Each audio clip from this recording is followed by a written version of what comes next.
Okay, I'm live. And if you're watching the replay, go ahead and skip forward about a minute. We're going to make sure the sound's working and all that jazz. I'm Amanda with Grandma's Wealth Wisdom. I'm excited to be here. It's Thursday, April 9th at 8 p.m. Eastern Time. And this is Managing Money During Crisis number 9 for April 9th. We started April 1st. We're continuing through April 30th. Same time, same place. Facebook and YouTube live as long as they don't crash or have technical issues. Still waiting for the go ahead that you can hear me. Okay, I got the thumbs up. Okay, so the question of the day, as you might see in the description, is where's the best place to put my money right now? During a crisis, where's the best place to put my money? And we're going to totally talk about that. But I want to get kind of big picture for a second. So I've been starting with these quotes and I found the jackpot in like a whole bunch of quotes. And I had to really pick like which one of these quotations do I want to share today? And this is the one I chose. Here it is. Economics is extremely useful as a form of employment for economists. And this is by John Kenneth Galbraith, or Galbraith. I don't know which way you want to pronounce it. I've heard it both ways. But again, let me say this. Economics is extremely useful as a form of employment for economists. John Kenneth Galbraith. And I've heard John Kenneth Galbraith's name a lot because I kind of geek out and I read books or listen to Audible books that are about economics. And I've heard his name a bunch. I actually was like, if I'm going to read a quote from him, I got to go at least like look at his Wikipedia page. Because, and I want to actually read you like this interesting thing that I found from his Wikipedia. But and maybe I'll put in the comments the page there in case you want to read the whole thing. But first I have to tell you, when I am one of those people that I thought I would love economics. I actually went to an econ camp when I was in high school, like during the summer. I thought that was fun. And then when I got to college, I thought I'm totally going to major in economics, maybe double major in political science. I'm going to go to law school after. Like this is the trajectory I'm on. But that first quarter, I met people who studied economics and I realized that that wasn't for me. Actually, the way that I would say it for a long time is I cared too much about people to study economics. And the university that I was at, very much a research-based, theory-based kind of place. So it was all about calculations and trying to make predictions or learn from the past so that you can make it more the scientific method with economics. And I actually didn't know that at the time, but I ended up choosing psychology as my major, partly because it had the fewest amount of requirements, but also partly because I wanted to learn about people and how people function. Little did I know that that's actually has a lot more to do with economics than curves or this kind of thing. So I feel like I came at learning about economics just from a different way. And I learned about how people think, what kinds of principles guide art like that we've discovered from observing how people think and feel and how they react, which then guides economic theory, right? And that's actually the two go hand in hand. So now that I'm older and I'm learning more about economics, I see it tied in more and more with the psychology. And it was really hilarious. I went to John Kenneth Galbraith. I went to his Wikipedia page. I should put this I'm going to put the link that goes straight to what I'm about to read from his Wikipedia page. And it's a section about financial bubbles. And in 1994, I guess he published something called A Short History of Financial Euphoria, where he traces speculative bubbles through several centuries and argues they are inherent in the free market system because of mass psychology and the vested interest in error that accompanies speculative euphoria. In other words, because of how people act, and we act very similarly no matter our background, especially when it comes to what we buy, how we, do different things, then there's going to be this mass psychology that happens in what's a free market system, but because humans are so similar to one another, right? We do things a certain way. And there's vested interest in error that accompanies speculative euphoria. Like you risk, like kind of this whole no risk, no reward axiom that's not really true, right? You can get plenty of reward without risk, but we tell ourselves this. And we think, taking that risk, going for some big reward, we get this euphoria from it. And there's a lot of error that happens with that because not everybody who risks big can win, right? Not everybody that I don't know how gambling works, but not everybody that like votes on black will win black, right? 100% of the time. And it keeps going and going. But I thought that was really interesting. And then toward the end of here, the world of finance hails the invention of the wheel over and over again, often in a slightly more unstable version, right? There's no new financial instrument. But there is this common factor of boom and bust and that comes from the creation of debt in order to finance speculation, right? People want to take some risks, they go into debt to take those risks, and that's a big reason why we have this boom and bust, according to Mr. Galbraith's theories here in this book that he wrote and published in 1994. And then it goes on to talk about the legacy part. I'll let you read that. That's going to be a lot more controversial thing. Not that the first part that I shared wasn't controversial, but if you want to read the whole thing, read the whole thing. He was a faculty member and a professor at Harvard University, really smart guy, wrote some really interesting things. Even if you end up disagreeing with him, it's kind of fun to see what he would say. Okay. So with that in mind, let's chat about financial vehicles, financial tools. If our question of the day, I'm going to put that back on the screen, is where's the best place to put my money right now? That place is some kind of financial tool, some kind of financial vehicle. And we used to have this PDF that was available on our website that would walk people through it was kind of like a quiz that would help them figure out their perfect financial instrument, their perfect financial tool. And I want to walk you through that today. Hopefully you're ready for a little interactive adventure. You do not need to comment in the comments with your answers unless you want to, but you could write them down as we go. So I'm going to share my screen. Okay, you see this? We called it Wholesome Wealth Recipes. And the main entree in this recipe is a quiz. You can see it? Oh, I think it's going to pop up soon. You just might be behind us. I'm going to wait for a second, kind of let the live catch up to me. And you should see this Wholesome Wealth Recipes on the screen. Again, we're going to go through a quiz. It's all yes and no answers. So maybe write down Y or N, yes or no for each question along the way. I'm going to trust that eventually you're going to see this, and I'm going to go ahead and start scrolling through it. Do you see it yet, Brandon? Okay, he sees it. Great. So page 2 here, main entree. What do you want your money to do for you? In order to find the best place to put your money right now, you have to look at what you want your money to do for you first. That will show you the best place to put it, right? Unless you know what you want your money to do for you, you're not going to know the best place to put it, because where you put your money makes it do different things. And so if you get clear on what you want your money to do, that'll show you where you want it. So we got these yes or no questions to help you determine. Here we go. So the first one is risk involved. Can you lose money? How much do you want to be speculating? How much do you buy into that?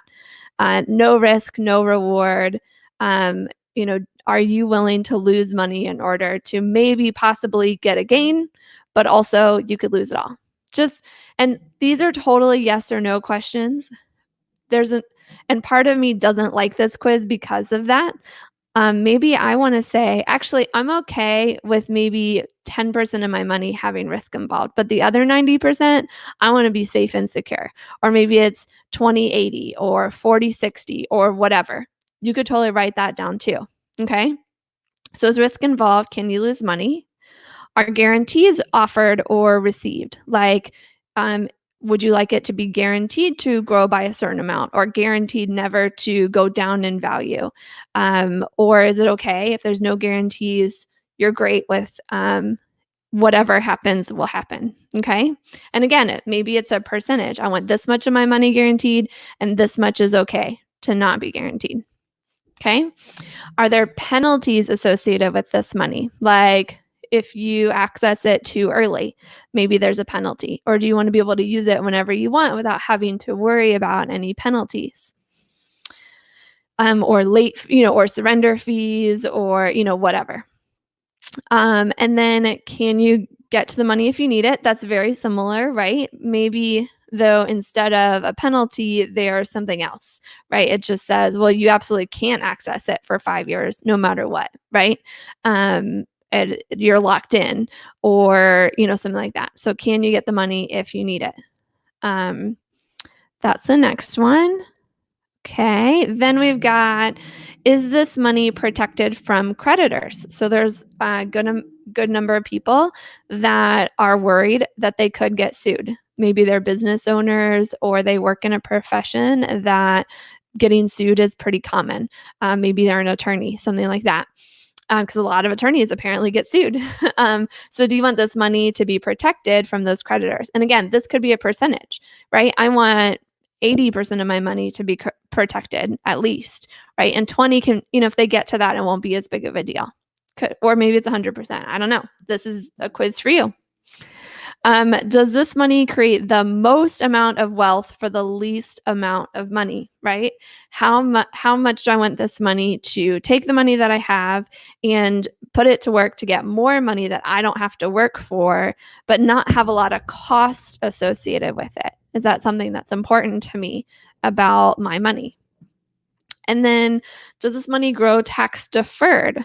Or is it something you get taxed on each and every year? Maybe you get a 1099 in the mail and you got to file it on your taxes each year. Or is it tax deferred until you use it? Or maybe it's tax deferred forever. What you paid the taxes in advance. If you do follow all the rules and whatever, you can delay taxes, at least under current law. There are financial vehicles like that. Is this money tax-free upon distribution? So that's kind of tax deferred forever, right? Like, or maybe you, right, it's tax-free later, but you go ahead and pay taxes on it now. But later, whenever you use it, whether in 5 years or 50 years or somewhere in between, do you want it to be tax-free when you actually use it? We're skipping the side dish because that's not part of this quiz. You can go back and read that if you want. Can this type of money be used as collateral for loans? Maybe you're a real estate investor and it's really important for you to have a bucket of money that then you can use so that you can go get more loans, more mortgages to buy properties with. Maybe that's important to you. Maybe it's not. Maybe you're like, I don't want to be within 10 feet of debt. I don't want to touch it with a 10-foot pole. I'm social distancing from debt. Maybe, so that's not important to you. Yes or no there. Or again, percentage wise. Can you deduct payments or deposits from your income tax? Is important for you to save having to pay too much in income taxes right now, right? Is it something that you'd prefer not to have to pay taxes on a portion of your income? So you want to put money into a tool that's going to let you deduct that from your taxes.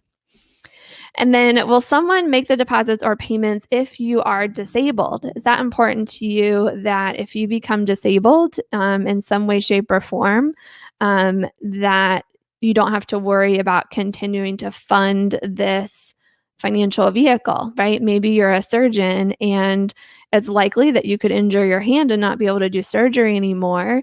And it could take you some time to figure out what the next thing is. Could this financial vehicle continue to grow, continue to be there for you if you were disabled like that, or whatever could happen? Now, this one has to do with when you're handing off the money to your heirs. Zoop. There we go.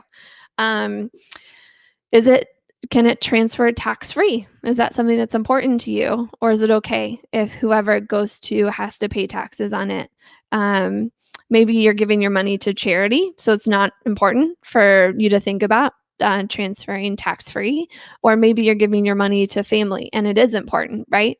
This is your call. What's most important to you here? Okay. Then we're almost done with these questions here. Yes, we are ready to find out what financial product matches your answers. Yes or no, right? So the next page, we've got a little like snapshot. If you got stuck, you don't really know what you want your money to do for you, we'd love to talk to you. Maybe this was a super easy breeze. You've got so much money, you're looking for places to put it. That's great. We might be able to help you simplify or sustain your wealth. Or if you hated this was no fun at all. You're like, this exercise sucks. I can't believe you made a video with this quiz. Totally fine. We'd love to hear your feedback. And maybe you'd like someone to do the work for you so you don't have to think through these things as much. That's cool too. Or maybe this was discouraging, especially during a time of crisis. Maybe you hated thinking about what you want your wealth to do for you because you're like, I just need to get through today, right? That's totally fine too. And in that case, our apologies. Maybe come back and watch this video later on once you feel like you do have money that you're trying to think about what you want to do with it. Or maybe if you kind of let what we just talked through kind of sit with you a little bit, there's actually some good questions to ask of what do you want your money to do for you right now, right? Do you want it to buy groceries or do you want it to pay your rent? Do you want it to pay for Netflix or do you want it to pay for Disney Plus? Right? There's so many things you still could do with your money, even if it's not storing it into a financial tool. So think through how you might transition those questions into what kind of decisions you're having to make during a crisis, right? Okay. So without further ado, this last page just has a summary. Now, this is called the Money Matrix, and there's 450 different financial products out there. We kind of grouped them together, right? Just look at this top part here. I'm actually going to zoom in so you're not distracted by the whole money matrix. So IRA, 401k, your basic retirement accounts, brokerage accounts where you buy stocks, right? Outside of a retirement account. You just go to an investment firm or an online trader kind of thing. You buy stocks. A home, like a physical home that you live in. That's where some people store their wealth. CDs and bank accounts like savings accounts or interest-bearing checking accounts, those kind of fall in there. And CD stands for Certificate of Deposit, not compact discs. I guess, I don't know, maybe a while ago, people put their wealth into compact discs. I bet they lost a lot. Those aren't really worth as much anymore. Maybe they'll have a renaissance like records did. But in this case, it stands for Certificates of Deposit. Annuities, people love and hate annuities for various reasons. Real estate, we kind of touched on that a little bit as if that's something that's important to you. That is a place where you can grow wealth. And then what we call grandma strategy. Okay. So I'm going to zoom back out here. And basically what you can see is each of those questions here, and then kind of the yes in red, the no in green as kind of grandma's preference here, right? So is risk involved? Can you lose money? Grandma would say yes is a red there, but no is a green as in go, right? And red is in stop. But maybe for you, it was the opposite. Because then, guarantees offered or received, grandma would be like, yes, I want that. So we put that in green. And actually, when we've done this live with people, most people are answering the green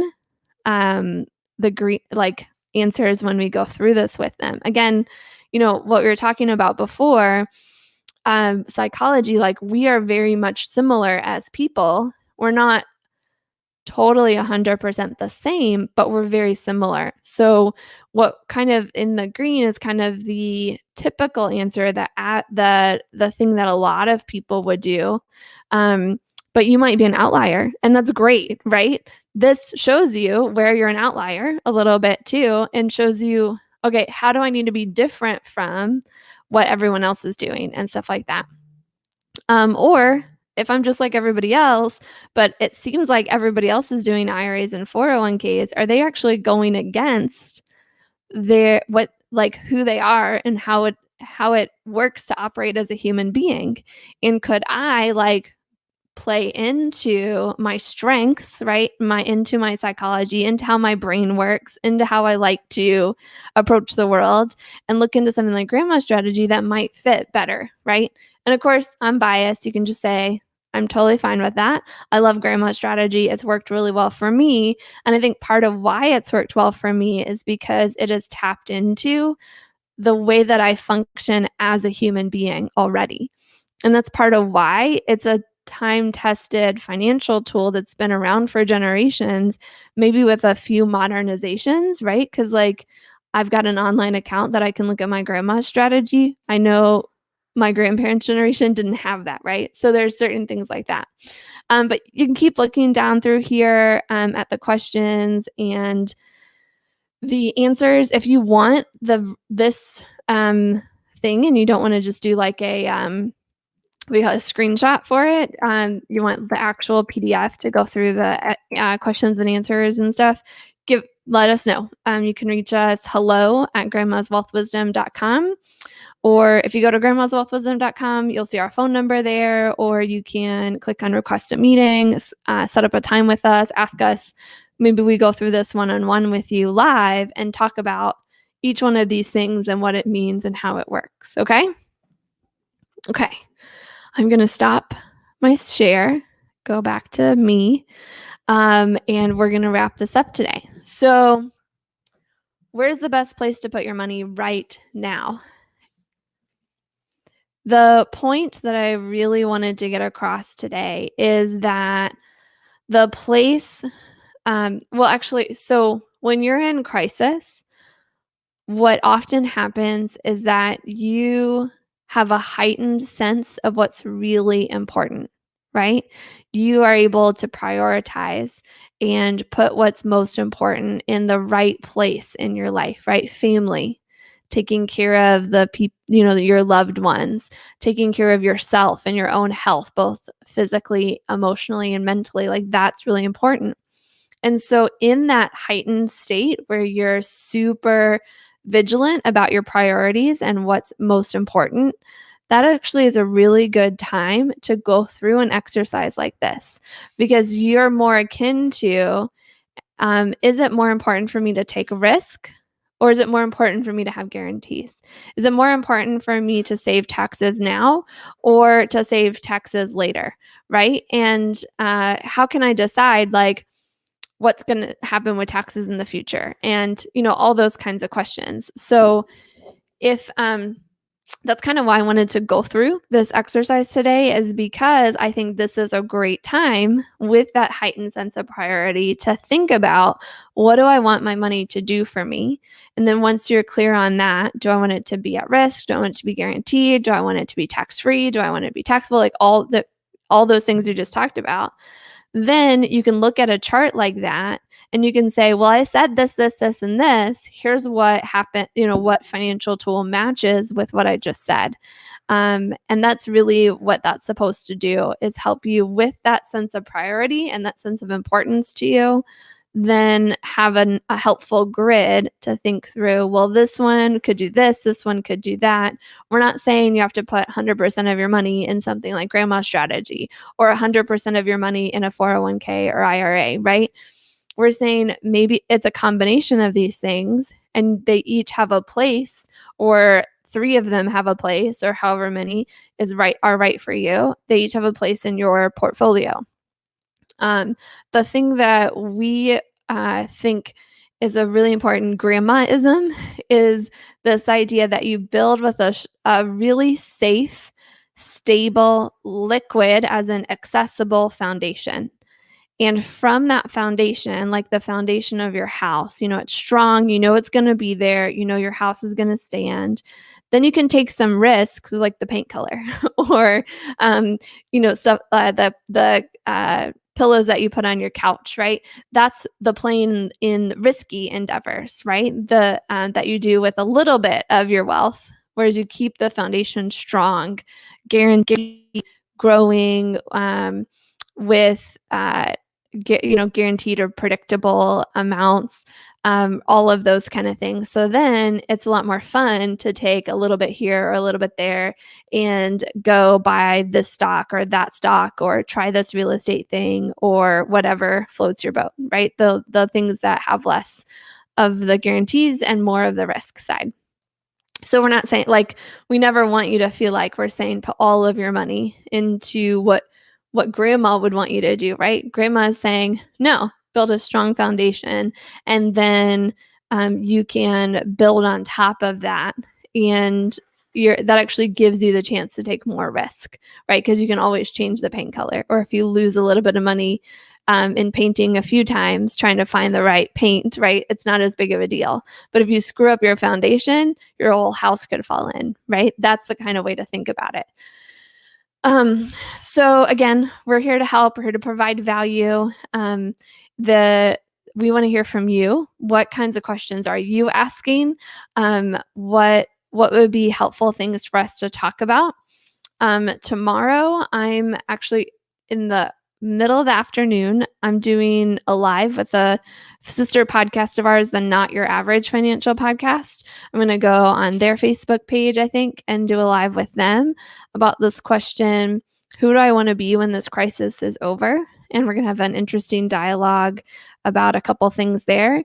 And then I'm going to come here at the same time Friday night and talk about the same thing. Who do I want to be when this crisis is over? And I'll maybe share some of what we talked about earlier in the day, but because it's us, right? Like, it's not some strangers in somebody else's Facebook page, then we can have it a little bit different of a conversation and more of a grandma thing. And I might bring up some of these really other interesting / funny quotes that I found about economics and economists. We're hearing a lot of them on TV right now, trying to speculate of, are we going to have a sharp V, right? The market went down, it's going to go up really fast. That's what people are saying. Is that really true? How do they know that? Those are some of the questions I've been thinking about and having some fun with. So I'm hoping to talk about those as we go throughout this month as well. Love to hear your opinion about what you think is going to happen. I have to. I've got 3 minutes left. I'm totally going to read this other one. This is good. Now, my apologies to Anne, the astrologer. If you ever watch this, I'm just reading a quote. I think this is hilarious the way this person puts it. I'm not saying anything bad about you, Anne. Okay. The only function of economic forecasts is to make astrology look respectable. Ezra Solomon.